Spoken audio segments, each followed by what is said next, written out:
Hi everybody, I'm Jen, And I'm Chris. and we are going places with K and J. So, a little bit of an explanation what this video is about. It is March of 2020, and as I've told you, I'm really behind in my video editing, so this is referring to something that happened September of 2019.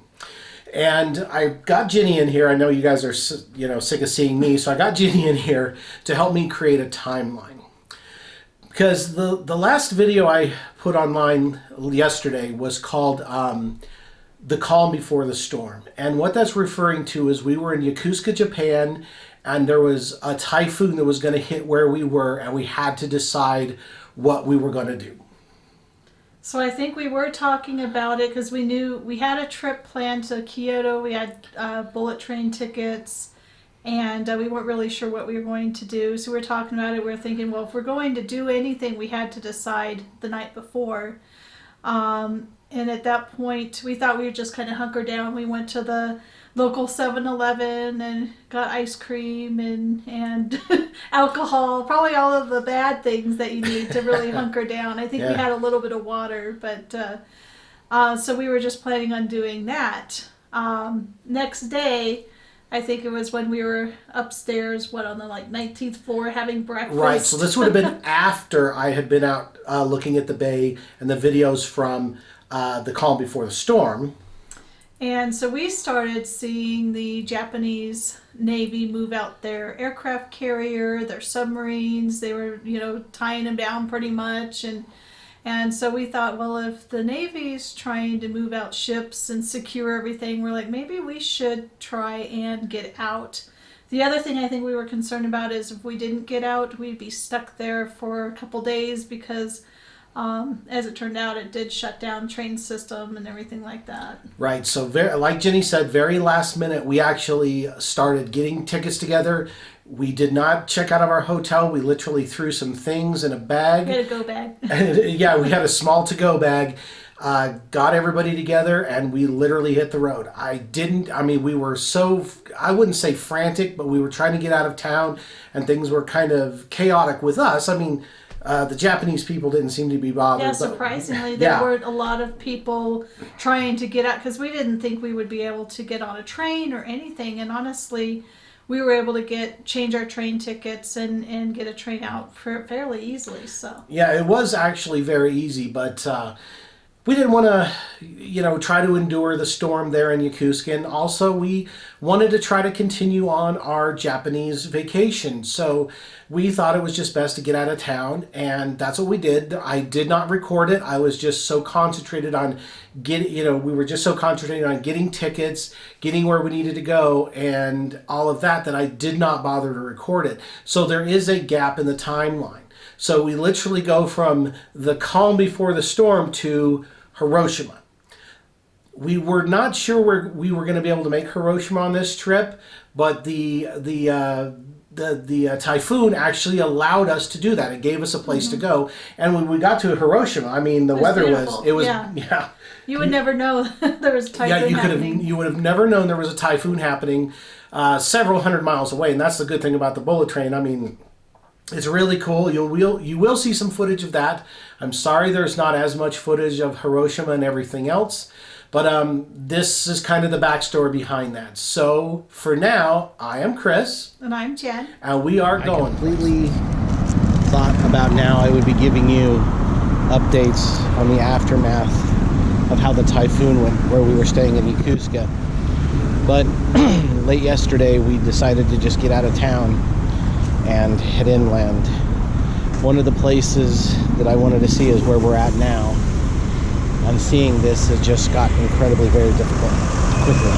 I knew it would get difficult, but it got difficult very quickly because we are in Hiroshima, very close to where the bomb went off. We ran into our first memorial. I'm going to show it to you.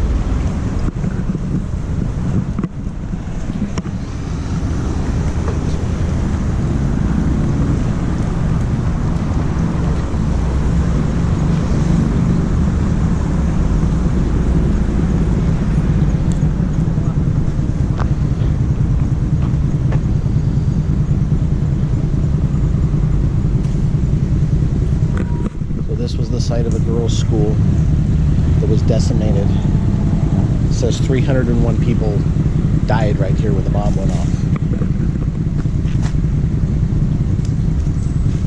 And yet around you is a completely modern city.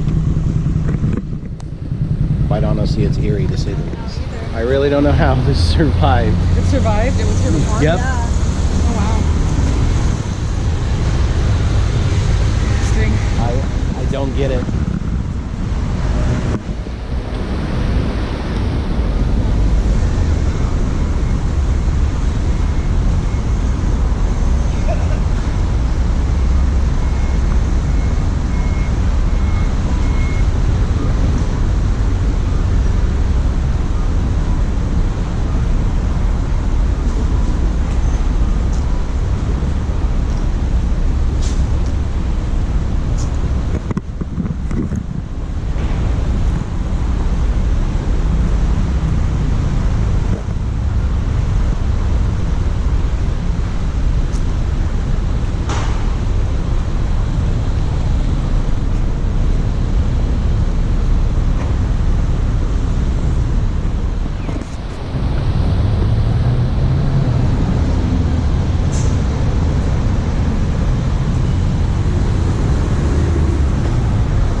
The memorial to the victims of the Hiroshima bomb.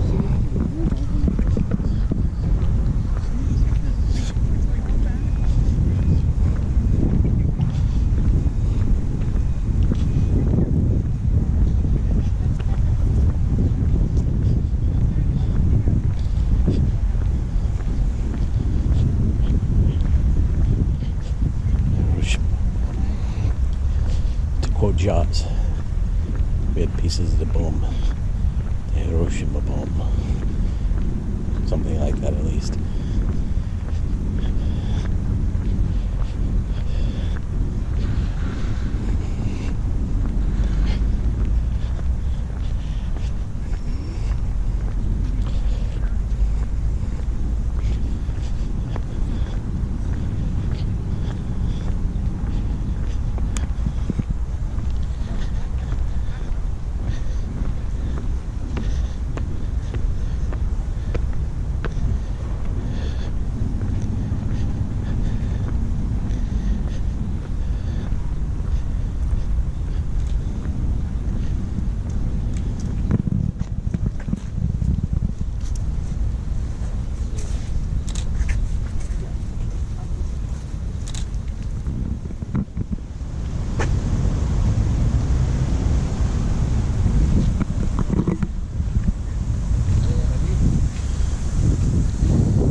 Coming upon the dome here.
They're reinforcing steel inside to keep the building from collapsing.